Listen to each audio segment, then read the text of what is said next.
আজ সকালে উঠেই স্নান করে নিচ্ছিলাম আর তারপর কিছুক্ষণ বসেছিলাম। মা বলল বাজারে যেতে হবে তোমাকে। আমি বললাম ঠিক আছে, তাই রেডি হয়ে গিয়েছিলাম আর মা আমাকে দিয়ে দিচ্ছিল 500 টাকা। তো তারপর আমি দোকানে চলে যাই, মানে বাজার হাট করতে।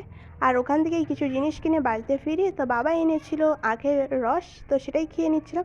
আর মা বলছিল আজকে রান্নাটা তুমি একটু তাড়াতাড়ি করে নিও। তো আমি বললাম ঠিক আছে। তারপর এখানে অনেকগুলো ভাত ছিল, এটা ছিল গতকালকে, তাই এখানে ভাতগুলোকে পুকুরে দিতে গিয়েছিলাম। আর প্রচুর দেখো লাইলনটিকা দূরে খেলছে, অনেক বাচ্চা হয়েছে। যাই হোক, তারপর ভাত দিয়ে এখানে ভালোভাবে জামবাটিটাকে হালকা করে ধুয়ে তারপর ঘরের ভিতর চলে আসলাম। আর এসে এবার হাঁড়ির ভিতরে চাল আলু দিয়ে দিই আর তারপর একে একে সব কাজ কমপ্লিট করে নিই।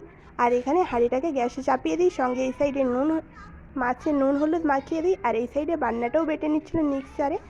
আর তারপর এই সাইডে একে একে ভাত রান্না হয়ে যাওয়ার পরে পটাটা ভেজে নিচ্ছিলাম, তারপর ভেজে নিচ্ছিলাম মাছ। আর মাছ ভাজতে ভাজতে এখানে অনেকটা পরিমাণে পেঁয়াজ কেটে নিই।